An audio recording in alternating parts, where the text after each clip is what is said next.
और क्या, आराम से।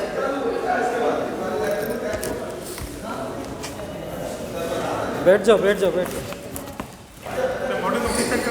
है बस आधे घंटे का।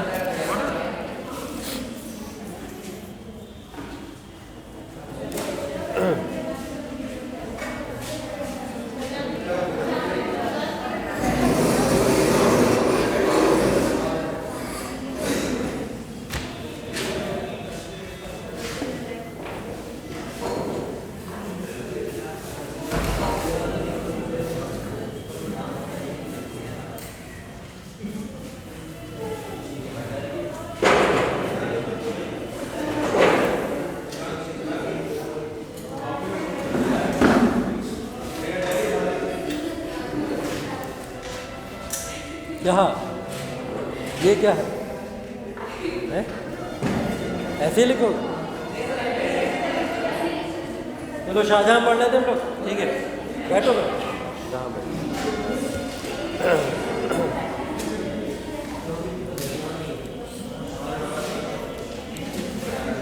ठीक है, तो मैं बता रहा था पुर्तगालियों के साथ में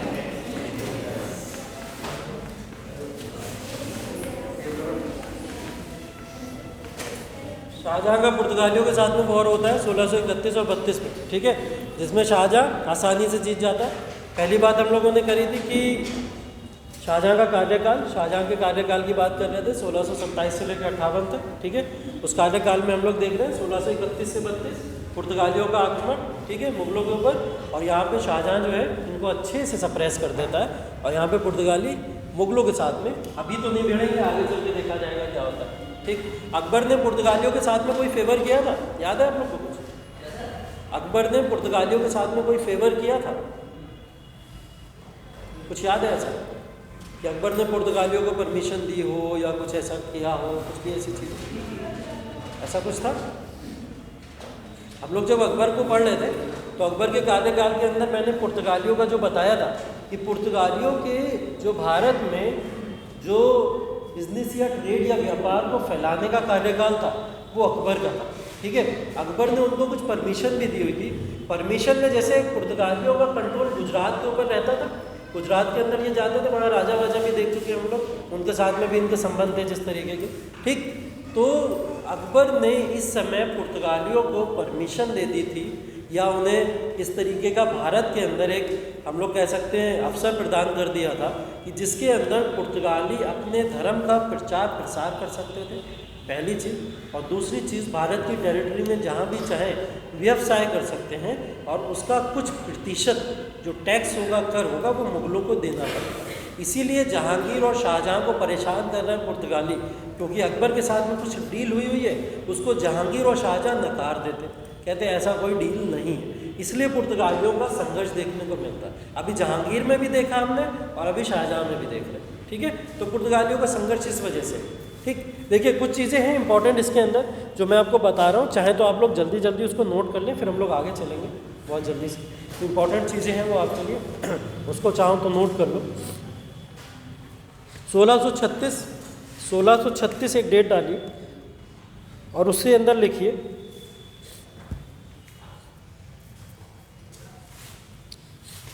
1636 में शाहजहाँ ने जो अहमदनगर है, अहमदनगर अभी देखा था आपने किसके हाथों से छूटा था, पीछे किसके हाथों से छूटा था? जहांगीर के हाथों से छूट गया था ना अहमदनगर वगैरह। तो 1636 में जहांगीर ने अहमदनगर पे कंट्रोल किया। 1636 में शाहजहाँ ने शाहजहाँ ने 1636 में अहमदनगर पे कंट्रोल किया और अहमदनगर को गोलकोंडा के शासकों के साथ में आधा आधा बांट लिया, ठीक है। गोलकोंडा के शासकों के साथ में आधा आधा बांट लिया। ये 1636 की बात है, क्योंकि उस समय आपको पता है गोलकोंडा, बीजापुर, अहमदनगर ये सब कुछ थे। हम लोग बहमनी साम्राज्य पढ़ के आए हुए, तो गोलकोंडा बीजापुर के शासक भी चाहते थे हमें भी अहमदनगर का कुछ हिस्सा मिले। तो सेम जहांगीर ने क्या शाहजहाँ ने यहाँ पे किया, ठीक है।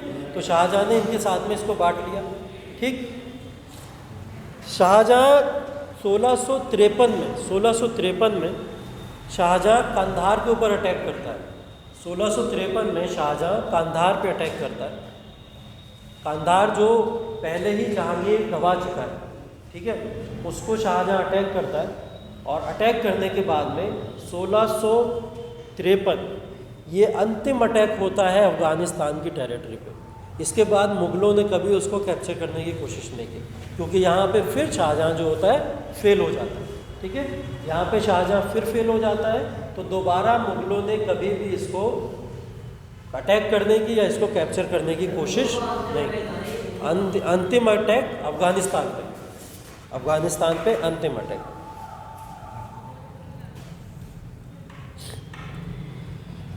शाहजहाँ का बहुत मन था बल्ख, और जो आपका ये पूरा रीजन है अफ़गानिस्तान का, उसमें एक जगह बल्ख पड़ती है, ठीक है, बल्ख पड़ती है और एक बदख्शां जगह पड़ती है।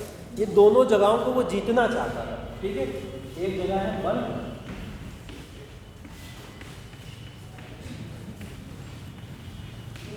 और एक बदख्शां।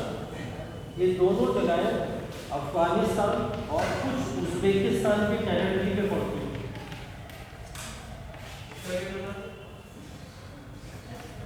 ये शाहजहाँ जो है इनको जीत के सेंट्रल इंडिया जो था, सेंट्रल वर्ल्ड जो था, उस सेंट्रल वर्ल्ड के ऊपर अपना अधिकार जमाना चाहता था। उसकी ये मंशा थी काफ़ी इसको जीतने की, जिसकी वजह से उसने कंधार पे अटैक किया था। कारण क्या था कंधार पे अटैक करने का? ये दोनों थे, ठीक है, बल्ख और बदख्शां, ये दोनों कारण थे। लेकिन उसके बाद हार जाता है। हारने के बाद में उसकी जो भी नीतियाँ हैं, जो आपका मध्य कह सकते हैं एशिया है हमारा, उस मध्य एशिया को जीतने की तमाम उसकी जो भी पॉलिसीज़ इसके बाद होती हैं वो फेल हो जाती हैं। मुग़लों का अटैक या आक्रमण इसी के बाद यहाँ पे नहीं होता, ठीक है।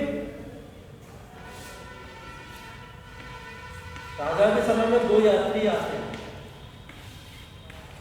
शाहजहाँ के समय में दो यात्री आते हैं भारत की यात्रा पर।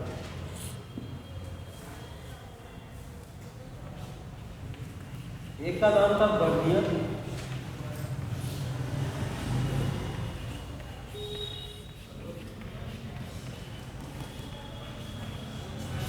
और एक का नाम था टेवेनियर, ठीक है। बर्नियर और टेवेनियर ये दोनों यात्री आते हैं। ये पुर्तगाली नहीं है, फ्रांसीसी यात्री हैं, ध्यान रखिएगा, दोनों फ्रांसीसी यात्री हैं, दोनों फ्रांसीसी यात्री हैं। हाँ नहीं, 1653 में ये यात्री आए हैं 1656 में ये दोनों यात्री आते हैं 1656 में।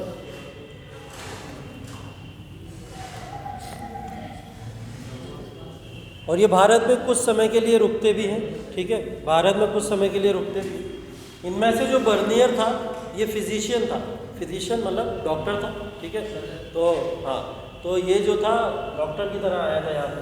टेवेनियर जो था ये ट्रेडर व्यवसायी था, ठीक है, ये व्यवसायी के फॉर्म में आया था। दोनों फ्रांसीसी थे तो दोनों आए।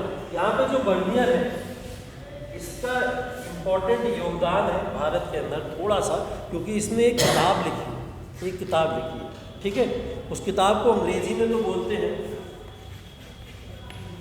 वॉर ऑफ सक्सेसर्स इन 1658, ठीक है, हिंदी में बोलेंगे उत्तराधिकारियों का युद्ध 1658, ठीक है। 1658 में उत्तराधिकारियों का युद्ध हुआ। इसने किताब लिखी है बर्नियर ने, ये किताब है, ये बुक, इस बुक का नाम था वॉर ऑफ सक्सेसर्स इन 1858, मतलब उत्तराधिकारियों का युद्ध 1658, इस नाम से एक किताब है जो बर्नियर ने लिखी हुई। अब इस किताब के अंदर 4 युद्धों का वर्णन दिया गया है, और वो 4 युद्ध इंपॉर्टेंट हैं आपके लिए, क्योंकि यहाँ से एंट्री होती है औरंगज़ेब, ठीक है। ये वही युद्ध है जहाँ से एंट्री किसकी होती है? औरंगज़ेब की। औरंगज़ेब या फिर दारा शिकोह, दोनों की एंट्री यहीं से देखने को मिलेगी आपको। हाँ, ये बर्नियर और टेवेनियर ये 2 फ्रांसीसी यात्री भारत के अंदर आए। इसमें से जो बर्नियर था इसने एक पुस्तक लिखी थी, इस पुस्तक का नाम था वॉर ऑफ सक्सेसर इन 1858, मतलब उत्तराधिकारियों का युद्ध 1658। इस पुस्तक के अंदर जो बर्नियर ने वर्णन किया है वो 4 युद्धों का वर्णन किया है, वो चारों युद्ध 1658 में हुए हैं, चूंकि इसलिए इस बुक का नाम 1658 है। ठीक है, इसलिए चलो वो चारों युद्ध देख लो, इंपॉर्टेंट है आपको।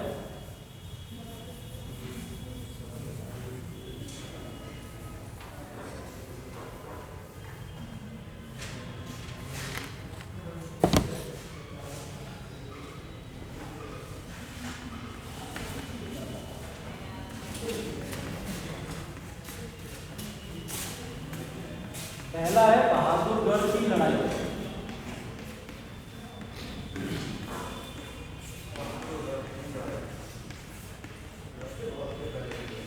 फैब 1658, ठीक है, फरवरी 1658 में बहादुरगढ़ की लड़ाई है।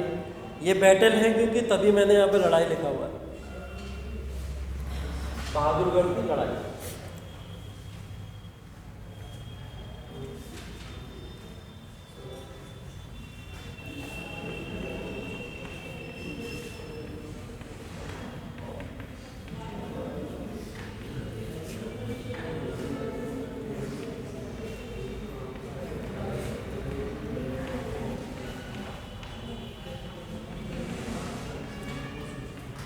ये अब एक चीज़ बहुत ध्यान से समझ लीजिए, एक ट्री बना रहा हूँ मैं, वो ट्री का मतलब इनके परिवार का थोड़ा सा यहाँ पे जो युद्ध हुए हैं आपस में, वो क्योंकि पारिवारिक ही युद्ध थे, उसकी बात यहाँ पे करनी है।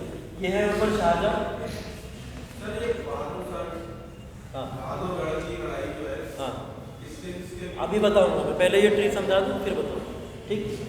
तो ये शाहजहाँ के 3 पुत्र हैं, जिसमें पहले का नाम है दारा शिकोह, ठीक। रुकिए अभी, फिर दूसरे के नाम के ऊपर आइए। दूसरे का नाम है औरंगजेब,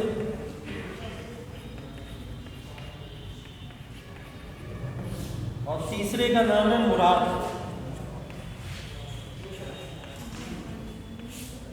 ये शाहजहाँ के 3 पुत्र हैं जिनके बीच में उत्तराधिकारी की लड़ाई होती है कि अगला उत्तराधिकारी कौन बनेगा। ये आपको पता है बहुत अच्छे से, क्योंकि राज्याभिषेक इन लोगों में कोई प्रथा ऐसी थी नहीं कि राजा डिक्लेयर कर देता हो कि अगला राजा कौन बनेगा। तो जब भी राजा मरता था तो उनके पुत्रों के बीच में उत्तराधिकारी के युद्ध होते थे। ये वाले युद्ध बहुत पॉपुलर हुए इतिहास के अंदर, इसलिए इसको एक किताब के अंदर भी लिखा गया, ठीक। इसके अंदर देखिए शाहजहाँ के 3 पुत्र हैं, दारा शिकोह, औरंगजेब और मुराद, ठीक है। इसके अंदर दारा शिकोह के 2 पुत्र हैं, शाह शुजा और सुलेमान।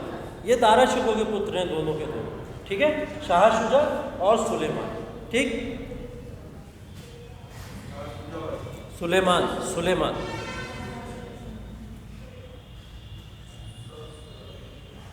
अब देखो बहादुरगढ़ की लड़ाई होती है।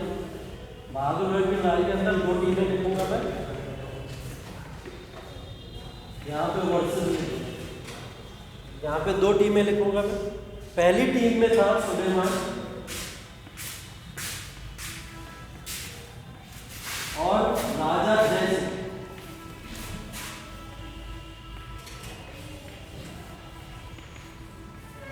राजा जयसिंह, राय सिंह दोनों नाम हैं, कंफ्यूज मत होइएगा। सुलेमान और राजा जयसिंह ये पहली टीम में थे। थैंक यू सो मच, ठीक है।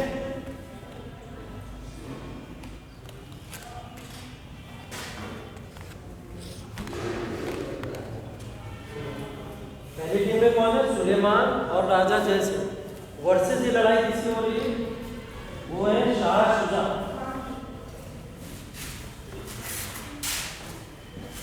तो देखो भाई, अभी पहले अगर पिता की मृत्यु होती है तो उनके पुत्र आते हैं उत्तराधिकारी की लड़ाई के लिए। यहाँ पोते आ चुके, ठीक है, सारे पुत्र बैठे हुए हैं, पोते पहले ही लड़े ले रहे हैं कि पहले डिसाइड कर लेते हैं कौन जाएगा आगे, ठीक है। तो ये जो पहली लड़ाई हुई है ये दारा शिकोह के 2 पुत्रों के बीच में हुई है, ठीक है। यहाँ ना अभी दारा शिकोह है, ना औरंगजेब है, ना मुराद। यहाँ पे दारा शिकोह के पुत्र हैं, बोला जाए तो शाहजहाँ के पोते हैं, जो आपस में लड़ रहे हैं गद्दी को ग्रहण करने के लिए। तो हाँ, दोनों सगे भाई थे। तो ये वो युद्ध है जिस युद्ध के अंदर अभी रियल जो है वो लोग नहीं आए हैं, सिर्फ और सिर्फ इनके पोते लड़ रहे हैं अभी लड़ाई। कौन जीतेगा लड़ाई बताओ? है सुलेमान लगेगा, जल्दी लगेगा। जी सुलेमान जीत जाता है। इस बार लड़ाई में कौन जीतता है? सुलेमान जीतता है। ठीक है, सुलेमान और राजा जयसिंह इस लड़ाई को जीत जाते हैं। यहाँ से पत्ता कट गया किसका? शाह। ये गए खत्म। ठीक है, इनको नहीं देखेंगे अब हम आगे इतिहास में, खत्म है यहाँ। ठीक है, हाँ। इसके बाद में बहादुरगढ़ की लड़ाई के बाद दूसरी लड़ाई आती है। ठीक है, बहादुरगढ़ की लड़ाई के बाद दूसरी लड़ाई आती है, इसको बोला जाता है धर्मत की लड़ाई।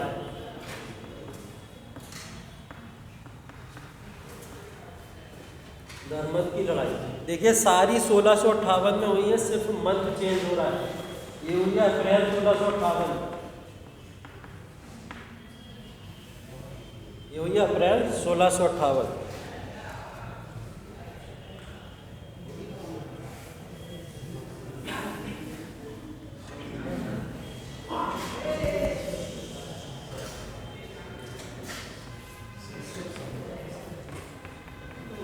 यहाँ पे देख लो दो पार्टी हैं यहाँ पे। एक तरफ है राजा जसवंत सिंह,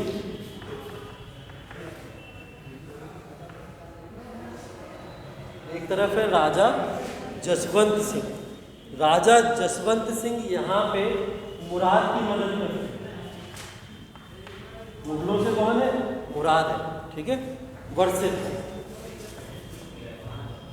राजा जसवंत सिंह मुराद की मदद करते हैं। बस यहाँ पे जीता हुआ कौन है?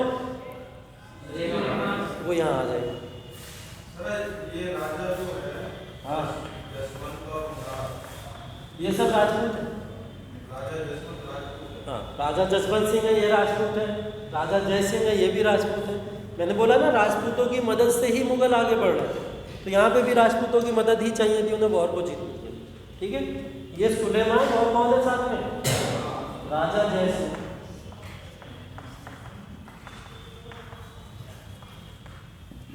ये हो गई दूसरी लड़ाई, सुलेमान और राजा जय सिंह। उधर है राजा जसवंत सिंह और मुराद। कौन जीतेगा? सर ये चाचा है ना? कौन? मुराद। किसका? सुलेमान। हाँ, सर इसमें मतलब मुराद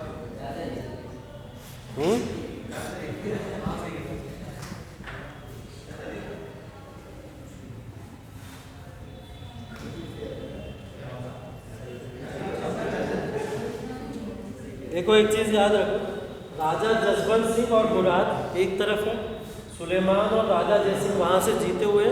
तो इधर यहाँ पे पहुँचा दारा शिको, यहाँ पे पहुँचा दारा शिको। हाँ, दारा शिको ने बोला सुलेमान से कि पहले गद्दी मैं ले लेता हूँ, उसके बाद गद्दी मैं तुम्हें दे दूँगा। ठीक है, क्या बोला दारा शिको ने? कि पहले गद्दी मैं ले लेता हूँ, उसके बाद गद्दी तुम्हें दे दूँगा और मैं तुम्हें इस जगह पे सपोर्ट कर देता हूँ। तो यहाँ पे दारा शिको ने सपोर्ट किया था सुलेमान को जीतने के लिए। ठीक है, यहाँ पे दारा शिको ने सपोर्ट किया था। ये वॉर कौन जीतेगा? कौन पावरफुल है? नीचे वाले लोग पावरफुल है ना, ये लोग। तो दारा शिको, सुलेमान और राजा जय सिंह ये वाले वॉर को जीत गए। ठीक है, यहाँ सुलेमान को कर दिया साइड से दारा शिको, बोले अभी तुम साइड में हो जाओ, अभी ये वॉर मैं लड़ूंगा और आगे गद्दी क्योंकि मुझे लेनी है तो मैं इस वॉर को लड़ूंगा। तो यहाँ से सुलेमान भी खत्म और शाह शुजा भी खत्म। जहाँ से ये लड़ाई शुरू हुई थी वो मेन धुरंधर गायब हो गए यहाँ से। ठीक है, अब कौन आ गए? मतलब होता ये है कि बाप से जो होता है ज़मीन लेता है बेटा, यहाँ बेटों से ज़मीन छीन ली बाप ने। ठीक है, तो यहाँ पे थोड़ा उल्टा हो। तीसरा वाला देखो, पहला बहादुरगढ़। ठीक है, बहादुरगढ़ के अंदर यहाँ पे सुलेमान और राजा जैसे जीत जाते हैं। जो जीतेगा वो यहाँ पे आएगा। ठीक है, अरे उसकी तरह समझ लो क्रिकेट की जो टेबल होती है, सेमीफाइनल होता है बाद में चल के, ऐसी वाला चलता है। ठीक है, तो जो जीतेगा वो यहाँ पे आ जाएगा। ठीक है, हाँ, तो ये यहाँ पे आ गया था। ठीक, तीसरा वाला है साबूगढ़ की लड़ाई।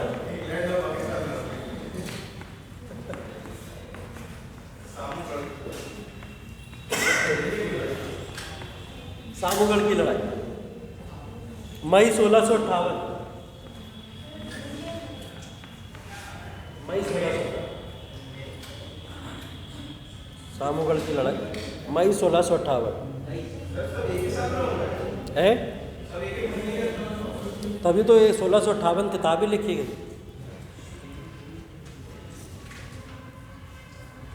देखो भाई यहाँ पे हारा कौन है? इसमें हारा है सर। मुराद हारा। तो एक तो लिख लेते हैं मुराद। नहीं, मुराद की मदद करने यहाँ पे आ जाता है औरंगजेब।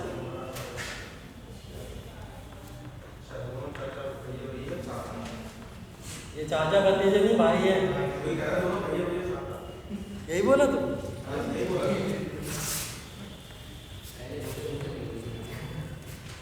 ठीक है, मुराद और औरंगजेब साथ में आ जाते हैं यहाँ पे। और यहाँ पे जो दूसरी तरफ दूसरी पार्टी है वो है दारा शिकोह। हाँ, इसने सुलेमान को हटा दिया। इसने सुलेमान से बोला तुम इंतज़ार करो, पहले मैं रूल कर लूँ फिर दूंगा। ठीक है,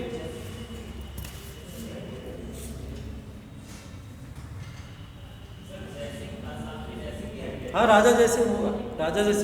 मैं बता रहा हूँ, मुगलों में से जो हट गया वो मुगलों में से इसने सुलेमान को हटा दिया। राजा जयसिंह को आप लिख सकते हो, एकदम लिख सकते हो। राजा जयसिंह शुरू से एक पार्टी के समर्थक थे और यहाँ पे भी सपोर्ट कर रहे हैं।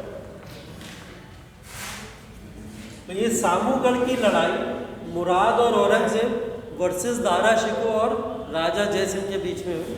इस लड़ाई में कौन जीतेगा? औरंगजेब और मुराद इसमें जीते।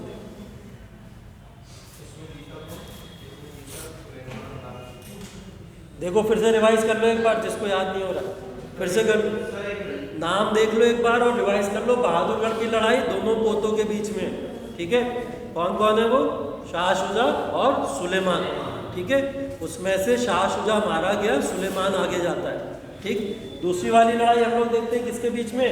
सुलेमान दारा शिकोह के साथ में आ जाता है यहाँ पे, और लड़ता किसके साथ है? मुराद के साथ। हमको तो बेसिकली मुगलों को याद रखना है और जसवंत सिंह और राजा जयसिंह अलग अलग एक तरफ याद रखते हैं। ठीक, तीसरी वाली लड़ाई सामूगढ़ की है, उसमें मुराद और औरंगजेब एक साथ आ जाते हैं और दारा शिकोह अलग चला जाता है। इसमें होती है, इसमें जीत जाते हैं मुराद और औरंगजेब। जैसी ये लड़ाई मुराद और औरंगजेब जीतते हैं, औरंगजेब मुराद की हत्या कर देता है। किसकी? मुराद की हत्या कर देता है। औरंगजेब को अपने रास्ते से हटाना था। किसको?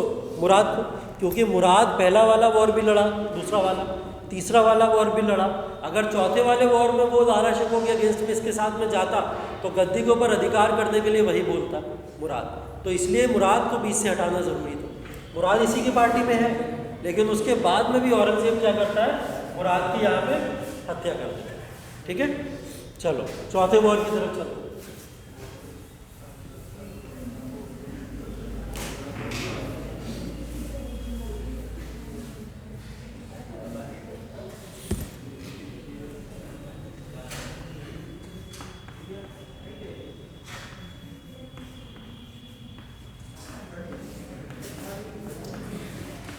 तो बोला जाता है दादरा की लड़ाई। दादरा की लड़ाई ये हुई है जुलाई 1658। जुलाई 1658 में दादरा की लड़ाई होती है। और इस दादरा की लड़ाई में चौथा है, चार ही तो बताए। इसमें जो दो पार्टी होती है उसमें है एक औरंगजेब, एक है औरंगजेब और वर्सेस दारा शिकोह। सर ये नाम जो है जगह की वजह से पड़े हुए, किसकी वजह से? जगह की वजह से। जगह की वजह से। हाँ, ये सब जगह है, जो जहाँ जहाँ लड़ाई हो रही है वो सब जगह है। ठीक है, हाँ। दादरा की लड़ाई जुलाई 1658, औरंगजेब वर्सेस दारा शिकोह। ये जो लड़ाई शुरू हुई थी वहाँ से, और ये अब दो इन राजाओं के बीच में बची। सभी लोग मान रहे थे कि दारा शिकोह अगला राजा बनेगा, और ऐसा शाहजहां भी चाहता था। क्या चाहता था? शाहजहां चाहता था कि कौन? हाँ, 1658 में जब ये युद्ध चल रहा है तो शाहजहां जिंदा है। ठीक है, हाँ, अभी जिंदा है। ठीक, तो दारा शिकोह और औरंगजेब में जब ये लड़ाई होती है 1658 की, तो इस 1658 की लड़ाई के अंदर यहाँ पे औरंगजेब जीत जाता है, दारा शिकोह को कैद कर लिया जाता है और कैद करके जेल में डाला जाता है। दारा शिकोह के ऊपर एक मुकदमा चलाया जाता है, उसको बोला जाता है ईश निंदा का मुकदमा, ब्लास्फेमी जिसको हम लोग बोलते हैं। ईश निंदा का मुकदमा चलाया जाता है, मतलब बोला जाता है कि ईश्वर को अनादर करने के लिए यहाँ पे दारा शिकोह को फांसी की सज़ा दे दी जाती है। ठीक है, दारा शिकोह यहाँ पे इस तरीके से समाप्त हो जाता है। एक क्वेश्चन पूछा था यूपीएससी में, रिटन में, आईएएस में आया था ये क्वेश्चन कि अगर दारा शिकोह भारत का अगला राजा होता शाहजहां के बाद में, औरंगज़ेब ना होता, तो क्या मुग़लों की जो व्यवस्थाएं थी, प्रशासन था, वो उसी तरीके से होता जैसा था या कुछ बदल जाता? और अगर बदल जाता तो आपके अनुसार क्या बदल जाता? ठीक है, इस चीज़ को यहाँ पे पूछा गया था। औरंगज़ेब के बारे में आप सब लोग पढ़ेंगे अभी और जानेंगे, उसकी नीतियाँ भी देखेंगे। तो वो दारा शिकोह से कैसे अलग था? दारा शिकोह को बोला जाता था एक सेकुलर शासक था। सेकुलर मतलब तमाम धर्मों और संप्रदाय को रिस्पेक्ट करने वाला था और सभी को बराबर रखने वाला था। और यहाँ पे औरंगज़ेब एक पक्ष को लेके ज़्यादा यहाँ पे थोड़ा बहुत हो गया, ठीक है, कि वो एक पक्ष को ज़्यादा इम्पोर्टेंस दिया करता था, ये चीज़ देखने को मिलती है। तो अगर औरंगज़ेब की जगह दारा शिकोह होता शासक, तो हो सकता है कि मुग़ल सत्ता आगे भी और लंबे समय तक भारत में चलती रहती, लंबे समय तक चलती रहती, अच्छे से चलती रहती शायद, क्योंकि लेटर मुगल्स ने सब बंटाधार कर दिया था, है ना। औरंगज़ेब के समय से ही मुग़ल शासन व्यवस्था पूरी तरीके से समाप्त होना शुरू हो गई।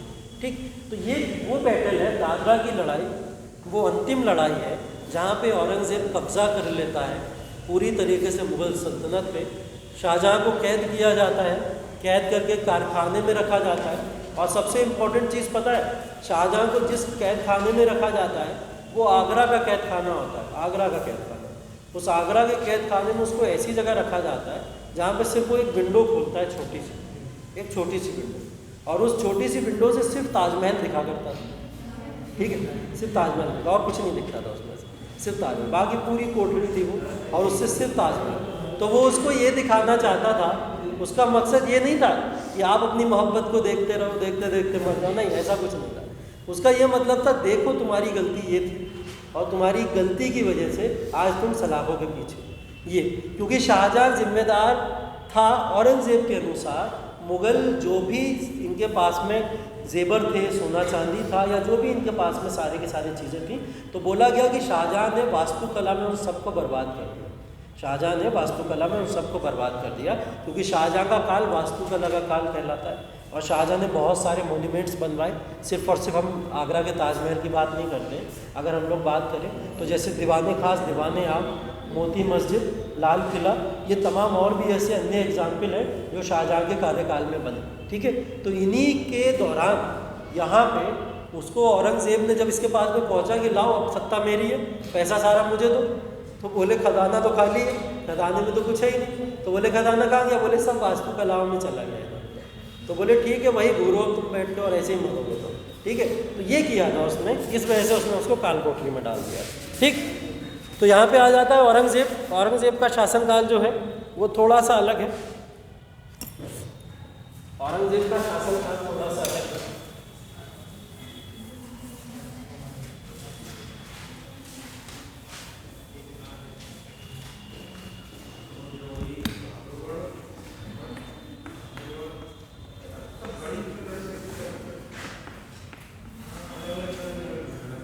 औरंगज़ेब 1658 से 1707। औरंगज़ेब का एक नाम और है, किस नाम से और जाना जाता है? जिंदा पीर। जिंदा पीर तो इसको उपाधि दी गई है। इसका एक नाम और है आलमगीर। ठीक है, आलमगीर के नाम से भी ये जाना जाता है, तो आलमगीर के नाम से भी याद रखिएगा। ठीक है,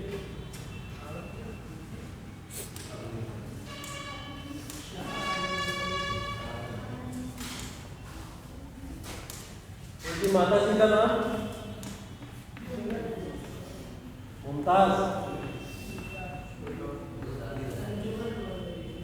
मुमताज़ इनकी माता जी का नाम है। ठीक है, इनकी पत्नी का नाम दिलबस बानो। ठीक,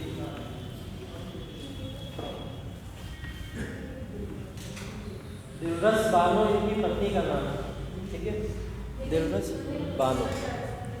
हाँ, हाँ, इन्हें राबिया बीबी के नाम से भी जाना जाता है, ठीक है, तो कंफ्यूज मत होइएगा, यही राबिया बीबी।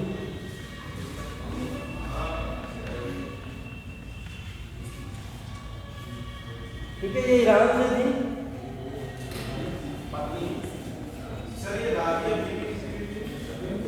ये पत्नी है, देखिए पत्नी है औरंगजेब की दिलरस बानो, जिनको राबिया बीबी का भी नाम दिया जाता है, ठीक। और ये ईरान से थी, ईरान के शासक की पुत्री थी ये वहाँ पे, ठीक है, तो ये ईरान से थी। और इम्पोर्टेंट ये इसीलिए है क्योंकि यहाँ पे दिलरस बानो ने भी एक ज़िद करी थी। उन्होंने ज़िद करी थी कि जैसे शाहजहां ने मुमताज़ के लिए ताजमहल बनवाया है, तुम भी मेरे लिए कुछ बनवाओ, ठीक है। तो औरंगजेब बोला पागल पागल हो, मैं उस चक्कर में अपने बाप को कैद करके डाला है और तुम मुझसे वही डिमांड कर रही हो। बोले मैं तो नहीं बनवाने वाला। तो जब इसकी मृत्यु हो जाती है, ये अपनी बीवी से प्यार बहुत करता था, जब इसकी मृत्यु हो जाती है तो इसको याद आती है, उसकी याद आने में ये ताजमहल की दूसरी कॉपी बनवाता था, ठीक है, ताजमहल की दूसरी कॉपी बनवाता है औरंगजेब, ठीक। अब ध्यान करिए ज़रा कि औरंगजेब ने जिस वजह से अपने फादर को जेल में डाला, वही काम औरंगजेब ने बाद में किया, ठीक है।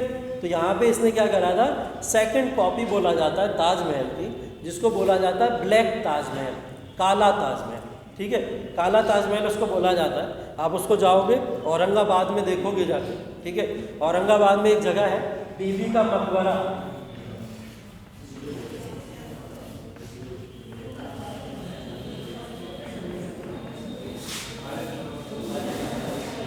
बीबी का मकबरा औरंगाबाद,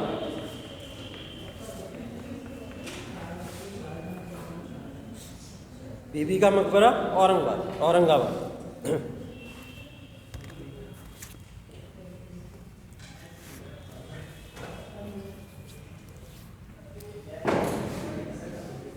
देखिए हुआ ये, औरंगजेब इतना ज़्यादा हम लोग कहें कंट्रोवर्शियल राजा क्यों रहा, उसके पीछे कारण ये था कि इसने आते ही सबसे पहले कुछ मंदिरों को तोड़ना शुरू करा, सबसे पहले, ठीक है। कारण क्या था, वीर सिंह बुंदेला का एक मंदिर था, केशव नारायण मंदिर के नाम से वो जाना जाता था, वहीं पे था महाराष्ट्र के अंदर। तो इसने सबसे पहले आके उस पर अटैक करके उस मंदिर को तोड़वा दिया था। कारण था वीर सिंह बुंदेला, ठीक है, वीर सिंह बुंदेला की संपत्ति को जब्त करके ये अपने अधिकार क्षेत्र में मिलाना चाहता था, और जो इसके अधिकार क्षेत्र में रहेगा तो उसको ये वहाँ पे मंदिर की दशा या दिशा के फॉर्म में नहीं जानना चाहता था, तो इसलिए उसने वो मंदिर तोड़वाया। उसी की वजह से बहुत कंट्रोवर्शियल हुआ, बुंदेला जितने भी शासक थे सब इसके अगेंस्ट में हुए। उसके बाद जाट विद्रोह हुए इसके अगेंस्ट में, बहुत सारे जाटों ने भी इसके अगेंस्ट में विद्रोह किया। इसी कारणवश से कि औरंगजेब जो है वो एक सांप्रदायिक तौर पे राज या शासन यहाँ पे चलाना चाहता है, जो स्वीकार नहीं किया जाएगा। अब राजपूत, जाट, सिख, बुंदेला, ये तमाम जो लोग थे वो सब औरंगजेब के अगेंस्ट में हो गए। औरंगजेब के अगेंस्ट में होने का कारण क्या था कि औरंगजेब ने सिखों के 9वें गुरु जो हैं, 9th जो गुरु हैं उनके, जिनका नाम है गुरु तेग बहादुर, क्या नाम है, गुरु तेग बहादुर, गुरु तेग बहादुर की हत्या करवा दी थी, ठीक है, गुरु तेग बहादुर की हत्या करवा दी थी। इस वजह से ये सिखों के भी पूरा का पूरा एंटी चले गए, ठीक। तो इस वजह से औरंगजेब को एक कंट्रोवर्शियल राजा के नाम से जाना जाता है। अगर हम लोग औरंगजेब के कार्यकाल को उठा के देखें तो इसने बहुत सारे मंदिरों का विनाश किया, बहुत सारे जैसे राजपूत जगहों पे घुस जाता था तो वहाँ के फोर्ट वगैरह थे उनको तोड़ दिया करता था, जो किसी राजा की समाधि स्थल हुआ करते थे, इसलिए राजपूत इसके अगेंस्ट में भी होते चले गए। तो ये बहुत सारे कारण ऐसे बने जिनकी वजह से औरंगजेब एक कॉन्ट्रोवर्शियल गवर्नर बना या राजा बना। अब औरंगजेब राजा सिर्फ और सिर्फ ऐसा नहीं है कि सिर्फ इसके जाट, बुंदेला, सिख यही विद्रोह में करते हों, इसके अगेंस्ट में मुस्लिम विद्रोह भी हुए। मुस्लिम विद्रोह इसलिए होते थे क्योंकि ये जाता था और जाने के बाद में कुछ मज़ार और मस्जिदों को भी तोड़ देता था, ठीक है, ऐसे भी एग्जाम्पल कुछ आए हैं सामने। तो इसकी वजह से मुस्लिम भी इसके अगेंस्ट में हो गए। इसका कहना मज़ार मस्जिद क्यों तोड़ रहा है, क्योंकि खुद एक मुसलमान है, फिर क्यों तोड़ रहा है। तोड़ता इसलिए था क्योंकि हम लोग इसको जिंदा पीर के टाइटल के नाम से जानते हैं। जिंदा पीर का मतलब होता है जिसका कनेक्शन गॉड के साथ में हो, ईश्वर के साथ में हो, और ईश्वर के साथ में जिसका कनेक्शन हो, इस तरीके से जाना जाता है। तो ये जाता था किसी भी दरगाह या मज़ार के बाहर और वहाँ पे जाके अपना सलाम अर्ज़ करता था कि मैं तुम्हें सलाम पेश करता हूँ, मेरे सलाम का जवाब दो। जब इसको लगता था अंदर से कोई सलाम का जवाब नहीं आया, ये तोड़ देता था। ठीक है, तो इसने ऐसे बहुत सारे मज़ार और मस्जिद भी तोड़े हैं, जिसके एग्जाम्पल कई सारे हैं। तो कई सारे मुस्लिम लोग भी इसके अगेंस्ट में चले गए। ठीक है, उसके बावजूद इतना क्रूर शासक, लेकिन ये अपना जीवन यापन करता था टोपी सी। ठीक है, जीवन यापन कैसे करता था? टोपी से। इसने प्रशासन के तमाम जितना भी पैसा आया, उनमें से एक भी मुद्रा अपने पर्सनल किसी भी काम के लिए खर्च नहीं की इन पूरे 49 सालों के अंदर। ठीक है, जितनी भी पैसा आता था वो सारा पैसा मुगल को एक्सपेंड करने के लिए, जनता के लिए इनमें ही इन्वेस्ट कर दिया करता था, और अपना जीवन जो जीता था वो अपना कारोबार करके, जैसे मैंने बोला टोपी सी के जिया करता था, तो टोपी सी के जीता था। तो एक क्वेश्चन पूछा था यूपीएससी ने आपसे एक बार, ये बात है लगभग 1986 की बात है, और ऐसा क्वेश्चन उसके बाद में नहीं पूछा गया। 1986 में एक क्वेश्चन पूछा था कि औरंगज़ेब एक प्रशासक के नाते, भारत के अंदर एक प्रशासक के तौर पे एक क्रूर शासक के नाम से जाना जाता है, लेकिन अगर हम उसके व्यक्तिगत जीवन की बातें करें तो वो हमको काफ़ी नरम दिखता है। ठीक है, टिप्पणी करें, इतना आया था। ये दो तरीके से उस चीज़ को पूछा गया था। यूपीएससी अभी भी औरंगज़ेब को एक विवादित राजा के फॉर्म में नहीं जानती है, इस बात को ध्यान रखिएगा। पॉलिटिकल बहुत ही ज़्यादा कंट्रोवर्शियल है राजा, क्योंकि तमाम ऐसे काम इसने किए हैं कि जिसकी वजह से हम लोग इसको कंट्रोवर्शियल के फॉर्म में देखते हैं। ठीक, लेकिन यूपीएससी आपसे हमेशा बोलती है कि किसी एक चश्मे को लगा के बात मत करना, हमेशा बोलती है, हमेशा।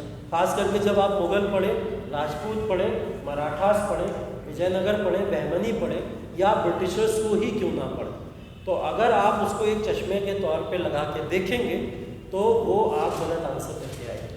ठीक है, क्योंकि यहाँ पे क्या होगा, औरंगज़ेब के प्रति बहुत गुस्सा भरी है हम सब के अंदर, बहुत भरी हुई, और हम जब उसको लिखना शुरू करेंगे वो गुस्सा हमारे आंसर में निकलेगा। ठीक है, क्योंकि जो पर्सनैलिटी होती है वो आंसर में दिखती है। ठीक है, तो वो हमारे आंसर में दिखेगी, और जहाँ हमारे आंसर में दिखेगी वहाँ आगे तक के आंसर आपके खराब हो सकते हैं। हो सकता है कोई मुग़ल परंपरा से ही लेने देने वाला पर्सन आज के समय में IAS IPS बना बैठा होगा कहीं, और वो आपकी कॉपी चेक करने बैठ जाए।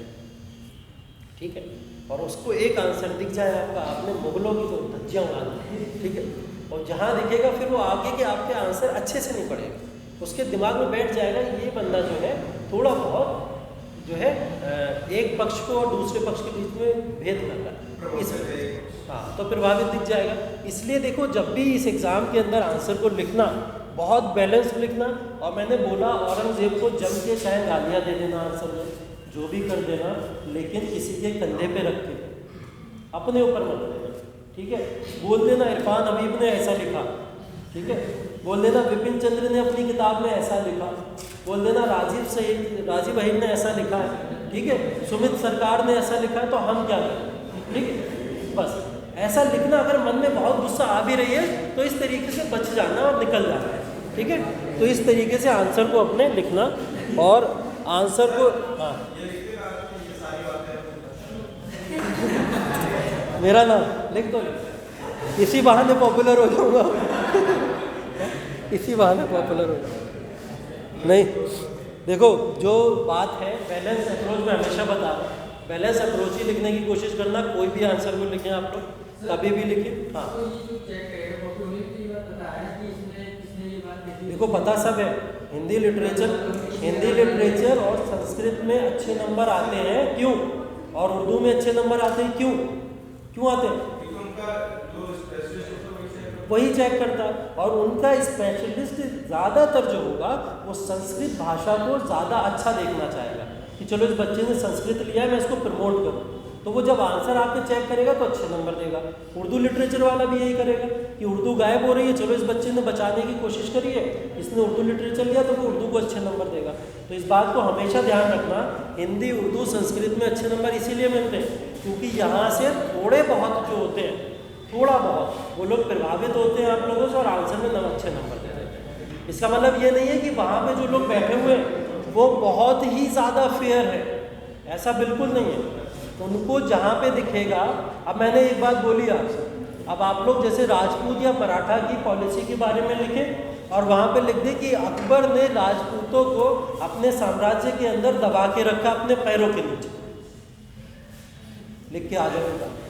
ठीक, अब ये बात अगर कोई मुगल पढ़ रहा होगा आंसर में उसको अच्छी लग सकती है, वो आपको नंबर शायद दे दे, लेकिन अगर कोई वहाँ पे राजपूत या मराठा वंशज बैठा होगा वो तो पूरी कॉपी के चितड़े बना देगा, ऐसे ऐसे काटेगा लंबा लंबा।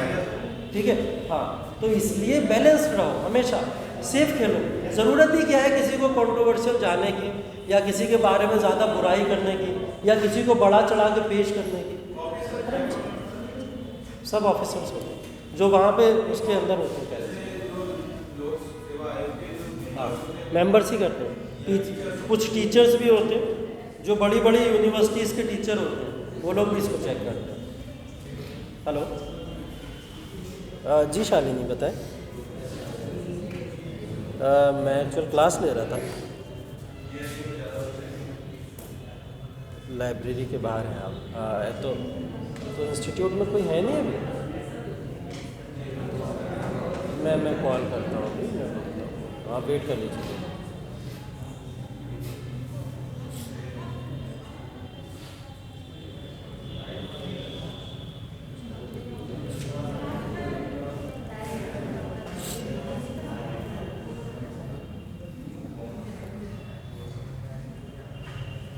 जी गुड मॉर्निंग सर, कैसे हैं सर? मैं क्लास ले रहा था, एक्चुअल में वो शालिनी यादव का कॉल आया था। हाँ, वो ऑफिस में वेट कर रहे हैं शायद। हाँ। अच्छा अच्छा अच्छा अच्छा अच्छा, ठीक। तो मैं आपको उनका नंबर सेंड करता हूँ, आप ठीक ठीक। हाँ जी, तो ठीक है, इस बात को ध्यान रखिए कि कोई भी किसी भी तरीके से ना किसी को पक्ष में लिखेगा आंसर, ना विपक्ष में लिखेगा, हमेशा बैलेंस रहेंगे आंसर को लेकर। ठीक है, चलिए, तो औरंगज़ेब की आगे अगर बातें करें हम लोग, औरंगज़ेब का एक सेनापति था, काफ़ी इम्पोर्टेंट सेनापति है, उसका नाम है, क्या नाम? हाँ, क्या चीज़?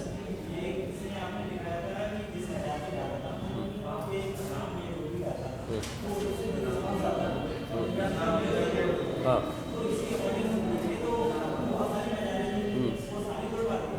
नहीं, थारी नहीं तोड़ी थी इसने, मैंने बोला जहाँ जहाँ से ये गुजरा, जहाँ जहाँ से गुजरा, इसका बिलीव जहाँ पे था वहाँ पे था। जैसे ये जो था जिसको मानने वाला था वो नक्शबंदी सिलसिला, नक्शबंदी सिलसिला। अब नक्शबंदी सिलसिला के जितने भी गुरुओं को मानता था, उन गुरुओं को आदर करता था, उन सबको बचाने की कोशिश भी करता था, कादरी सिलसिले को भी रिस्पेक्ट करता था। और इस तरीके के जो लोग भी हुए हैं, आपने एक नाम सुना होगा, गौसे पाक करके चलता है, गौसे आजम, ठीक है, एक नाम वो सुना होगा, ख्वाजा गरीब नवाज चलता है अजमेर का जो है, इन सबको बहुत रिस्पेक्ट करता था, निज़ामुद्दीन औलिया वगैरह। लेकिन इसको लगता था कि कुछ ऐसी भी जगहें हैं जहाँ पे ज़बरदस्ती को मज़ार को बना के या इन चीज़ों को बना के उन जगहों को सिर्फ घेरा जा रहा है और वो प्रशासन के काम नहीं आ रही। तो इस वजह से ये वहाँ पे जाता था और कहता था अगर यहाँ पे कोई है तो मुझे बता दो, मैं तुम्हें छोड़ दूँगा, और अगर नहीं है तो मैं तुम्हारी मज़ार तोड़ दूँगा। तो इसको कोई रिस्पॉन्स तो मिलता नहीं था, तो ये तोड़ दिया करता था। हाँ, व्यक्तिगत था, व्यक्तिगत, क्योंकि वो अपने आप को जिंदा पीर समझता था। उसको लगता था ऐसा कि ईश्वर और मेरे बीच में कोई कनेक्शन है, तो ईश्वर मेरे को कोई ना कोई मैसेज दे देता है कि यहाँ पे कोई है, यहाँ पे कोई नहीं है, इस तरीके का मैसेज उसको मिल जाता था। तो ये कारण था, ठीक है। हाँ,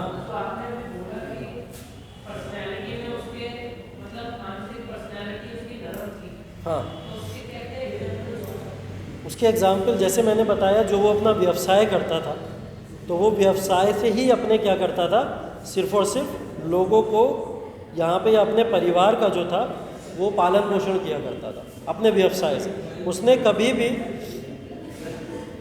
कभी भी शासन के या प्रशासन में से कोई पैसा ऐसा नहीं लिया कि उसने अपने वस्त्रों पे खर्च कर दिया हो, अपने मुकुट पे खर्च कर दिया हो, ऐसा उसने कभी नहीं किया, ना ही अपने परिवार। एक स्टोरी भी ऐसी है कि औरंगज़ेब का एक पुत्र था, औरंगज़ेब के एक पुत्र ने कुछ पैसा जो आया था दरबार के अंदर, उस पैसे को दरबार के अंदर आने के बाद में अपने पिताजी से छुपाया और छुपा के उससे अपने लिए कुछ वस्त्र खरीद लिए। तो औरंगज़ेब ने उसको कम से कम 20 कोड़ों की सज़ा दी, इसलिए क्योंकि ये पैसा जनता का है, तुमने मुझसे पूछे बिना अपने ऊपर कैसे गया।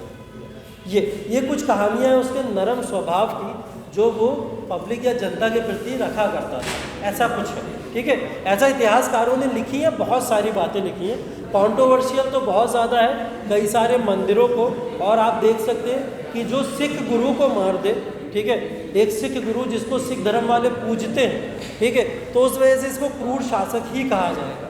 ठीक है, तो ये तमाम रीज़न है। हाँ, मैं बोल रहा था इसका एक सेनापति था जिसका नाम था शाइस्ता खान। ठीक है, शाइस्ता खान को इसने बंगाल के विजय के लिए भेजा, शाइस्ता खान को इसने ईस्टर्न विजय के लिए भेजा, और शाइस्ता खान को इसने दक्षिण के विजय के लिए भेजा।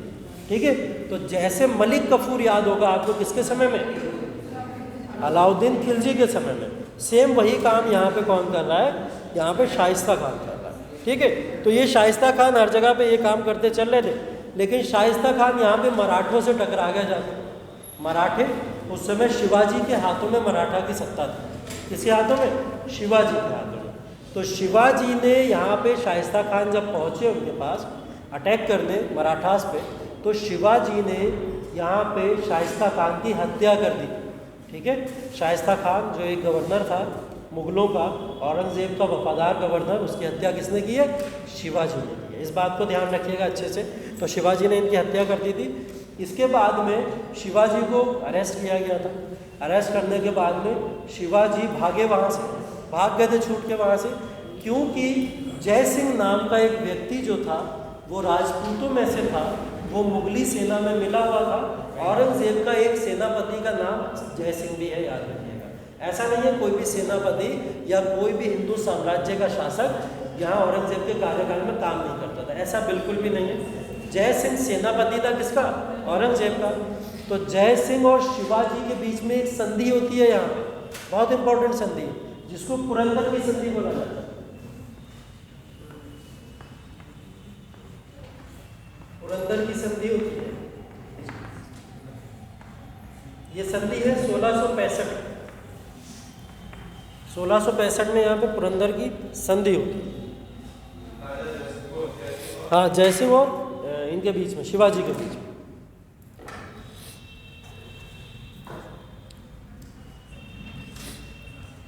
ठीक है, तो ये पुरंदर की संधि होती है। शिवाजी के ऊपर अटैक करने शाइस्ता खान गया इसलिए था क्योंकि शिवाजी ने सूरत पे अटैक किया था। सूरत गुजरात में एक जगह पड़ती है, और अटैक करके उसको लूट लिया था। इस वजह से शाइस्ता खान गया था शिवाजी को मारने, लेकिन उल्टा पड़ गया। शिवाजी ने किसको मार दिया, शाइस्ता खान को मार दिया। जब शाइस्ता खान को मारा गया तो जय सिंह इनके पास में पहुंचा। जय सिंह इनके पास में पहुंचा, जय सिंह ने इनको अरेस्ट कर लिया। अरेस्ट करके लेके कहाँ जा रहा था, औरंगज़ेब के पास में, लेकिन ये छूट के भाग गए वहाँ से। ठीक है, ये छूट के भागे वहाँ से, छूट के भागे। बोले मुझे अरेस्ट क्यों किया जा रहा है, बोले दो रीज़न है, एक तुमने सूरत को लूटा है और दूसरा तुमने शाइस्ता खान का मर्डर किया। ठीक, तो बोले शाइस्ता खान को दोबारा तो नहीं मार सकता मैं, लेकिन मैं सूरत को दोबारा लूट सकता हूँ। ये फिर गया, फिर सूरत को लूट लिया। ठीक है, तो इन्होंने दोबारा जाके सूरत को लूट लिया। शिवाजी, इस बात से औरंगज़ेब बहुत नाराज़ हुआ।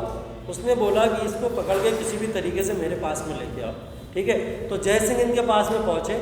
जय सिंह ने बोला अब मैं तुम्हें अरेस्ट करके नहीं ले जाऊँगा, तुम मेरे साथ में एक संधि कर लो, मैं संधि से औरंगज़ेब को समझा के सब कुछ मामला सेट करा दूँगा। तो यहाँ कोई पुरंदर की संधि, इस पुरंदर की संधि में यही हुआ कि मराठास अपनी टेरिटरी को किसी भी तरीके से आगे नहीं बढ़ाएंगे, जहाँ पे हैं वहीं सीमित रहेंगे। सूरत हो जाए, चाहे लाहौर हो जाए, या कोई भी टेरिटरी हो जाए, उसके ऊपर कोई अटैक नहीं करेंगे। ये थी पुरंदर की संधि। ठीक है, तो ये किस किस के बीच में हुई है, याद रखिएगा, जय सिंह और शिवाजी। अब ये शिवाजी वाला एंडिंग बहुत इंटरेस्टिंग है। शिवाजी को फाइनली बाद में अरेस्ट किया जाता है और औरंगज़ेब अरेस्ट करके जेल में डाल देता है। अब ये जेल में है शिवाजी, ये कहानी ओपन होगी लेटर मुगल में। इस बात को यहीं पे छोड़ दीजिएगा अपने दिमाग में डाल के बस। ठीक है, अभी जब मैं लेटर मुगल पे जाऊंगा, आधुनिक भारत पढ़ाऊंगा, तो बहुत इंटरेस्टिंग किस्सा यहाँ से निकल के आएगा। अभी सिर्फ इसको याद रखिए कि जय सिंह और शिवाजी में एक संधि हुई, पुरंदर की संधि 1665। उसके बाद में शिवाजी को अरेस्ट भी किया गया था और अरेस्ट करके औरंगज़ेब ने जेल में डाल दिया। अब वो जेल में है अभी। ठीक है, आगे की कहानी बाद में खोलेंगे। औरंगज़ेब की नीतियों के ऊपर तमाम तरीके के क्वेश्चन पूछे जाते हैं, तो उस क्वेश्चन को आप आराम से टैकल कीजिएगा। ज़्यादा हाइपर होने की ज़रूरत नहीं है और ज़्यादा सॉफ्ट होने की भी ज़रूरत नहीं है। उस क्वेश्चन को आराम से लिखिएगा। गुस्सा करना है तो किसी राइटर के ऊपर रख के लिख दीजिएगा, ठीक है, मेरा नाम मत लिखो, ठीक है, किसी के ऊपर रख के लिख दीजिएगा। सेकंड क्लास शुरू करते हैं। ये कौन सा दफ्तर है?